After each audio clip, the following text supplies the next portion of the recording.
गीता और आप देख रहे हैं सत्य हिंदी। चलिए एक नजर डालते हैं अब तक की सुर्खियों पर। अमेरिकी प्रतिभूति और विनिमय आयोग यानी SEC ने न्यूयॉर्क के अमेरिकी जिला न्यायालय को बताया कि गौतम अडानी और सागर अडानी को अभी तक समन और शिकायत पत्र नहीं तामील किए गए हैं। यह मामला SEC द्वारा गौतम अडानी और सागर अडानी के खिलाफ लगाए गए रिश्वत के कथित आरोपों से संबंधित है। आरोप है कि अडानी समूह ने कॉन्ट्रैक्ट पाने के लिए भारत में सरकारी अधिकारियों को मोटी रिश्वत दी थी। हालांकि अडानी समूह ने हमेशा इसका खंडन किया। नवंबर 2024 में SEC ने आरोप लगाया था कि गौतम अडानी और सागर अडानी ने सितंबर 2021 में अडानी ग्रीन एनर्जी के लिए $175 मिलियन की ऋण निधि जुटाने के संबंध में झूठे और भ्रामक बयान देकर अमेरिकी संघीय कानूनों का उल्लंघन किया। SEC ने अपनी याचिका में स्पष्ट किया कि गौतम अडानी और सागर अडानी भारत में हैं। SEC ने अमेरिकी अदालत को बताया कि उसने हेग कन्वेंशन के तहत समन तामील करने में सहायता के लिए भारत के विधि मंत्रालय से अनुरोध किया है। मार्च में विधि मंत्रालय ने SEC के समन को गुजरात की एक सत्र अदालत के साथ साझा किया था ताकि इसे गौतम अडानी और सागर अडानी को तामील किया जा सके। वहीं अब SEC की अदालत में दाखिल याचिका के अनुसार भारतीय अदालतों ने अभी तक समन तामील नहीं किया है। शिरोमणि अकाली दल के नेता विक्रम मजीठिया को 540 करोड़ रुपए के ट्रक मनी को धोखाधड़ी करने के आरोप में अमृतसर में गिरफ्तार किया गया। अब इस पर शिरोमणि अकाली दल के अध्यक्ष सुखबीर सिंह बादल ने कहा कि सभी पार्टियां हमारी जैसी क्षेत्रीय पार्टियों को कमजोर करने का इरादा रखती हैं। यह आम आदमी पार्टी द्वारा रचा गया नाटक है। चरणजीत सिंह चन्नी सरकार ने 2021 में उनके खिलाफ ट्रक का मामला दर्ज किया, लेकिन आज तक एक भी चालान दाखिल नहीं किया गया। 5 SIT बनाई गई, फिर भी कुछ नहीं निकला।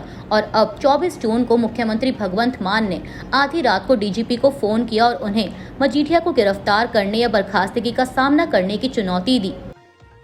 कोलकाता पुलिस ने शनिवार को शहर के एक लॉ कॉलेज में एक छात्रा के साथ उसके सीनियर्स द्वारा कथित सामूहिक बलात्कार की जांच के लिए 5 सदस्यीय विशेष जांच दल यानी SIT का गठन किया है। PTI के मुताबिक एक अधिकारी ने इसकी जानकारी दी। उन्होंने कहा कि 5 मेंबर्स वाली SIT का नेतृत्व सहायक आयुक्त रैंक के अधिकारी करेंगे। अधिकारी ने कहा कि कथित अपराध की जांच के लिए एक SIT का गठन किया गया है। यह तुरंत अपनी जांच शुरू करेगी।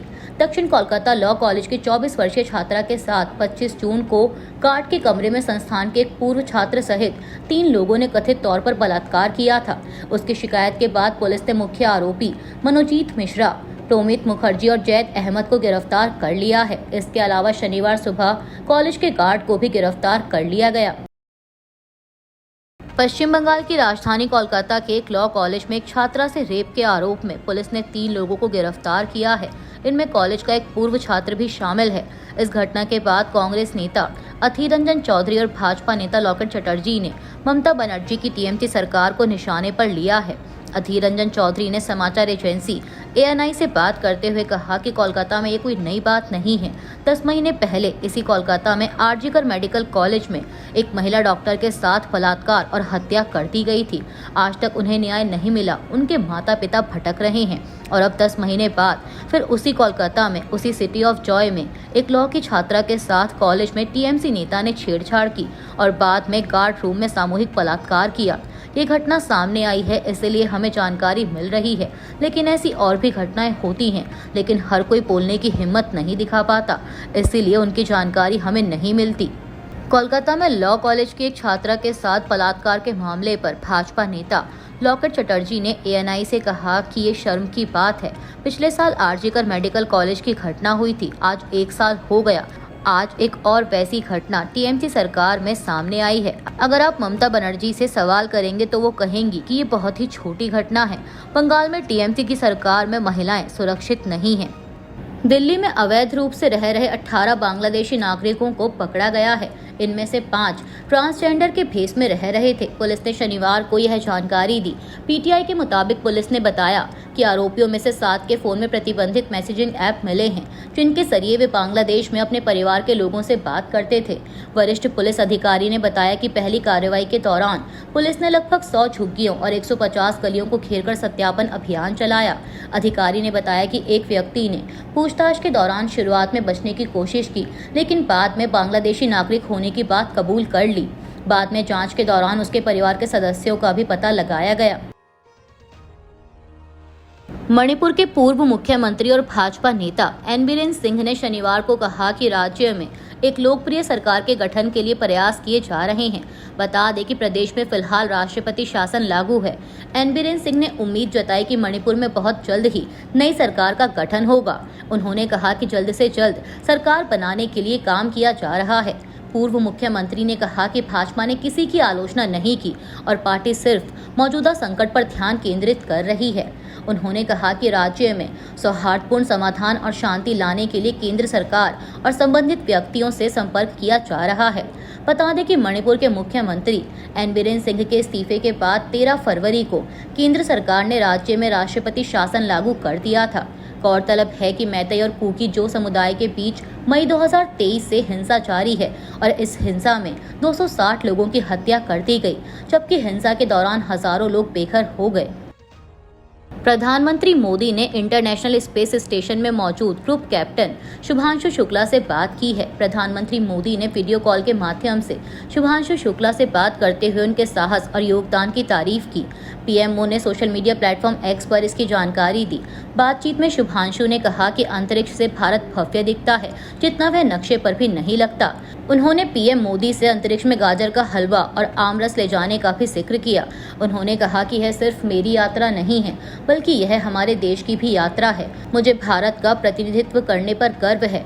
बता दें कि शुभांशु शुक्ला इन दिनों नासा के सहयोग से भेजे गए एक्सियम 4 मिशन के तहत अंतर्राष्ट्रीय अंतरिक्ष केंद्र की यात्रा पर हैं।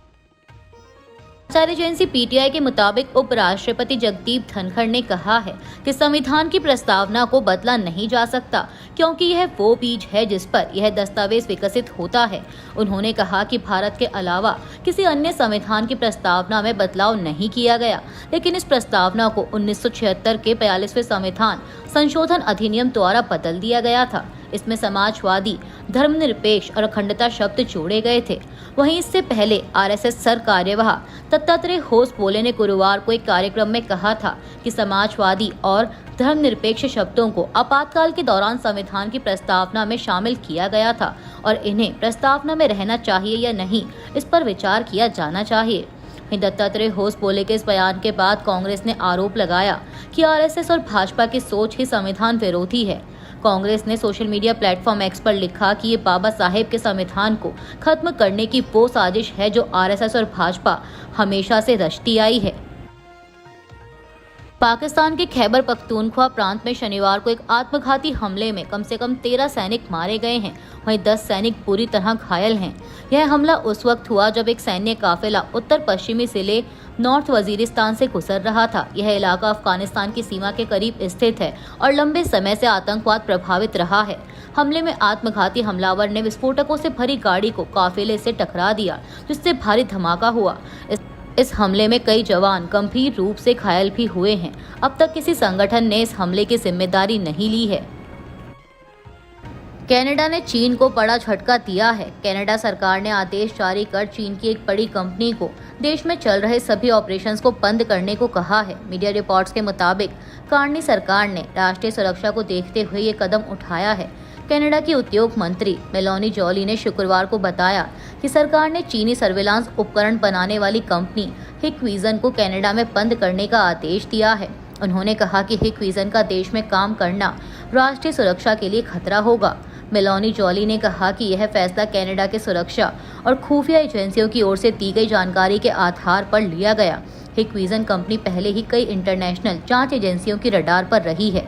अमेरिका ने पहले ही कंपनी को ब्लैकलिस्ट कर रखा है और यूरोपीय यूनियन ने भी इस पर कई सवाल उठाए हैं। आरोप है कि हिकविजन के प्रोडक्ट्स का इस्तेमाल चीन सरकार की ओर से निगरानी, मानवाधिकार उल्लंघन और यहाँ तक कि उइगर मुसलमानों के उत्पीड़न में किया गया है। अभी के लिए बस इतना ही। बाकी की खबरों के लिए बने रहिए सत्य हिंदी के साथ। Copyright disclaimer under Section 107 of the Copyright Act 1976. Allowance is made for fair use for purposes such as criticism, comment, news reporting, scholarship, and research. Fair use is a use permitted by copyright statute that might otherwise be infringed.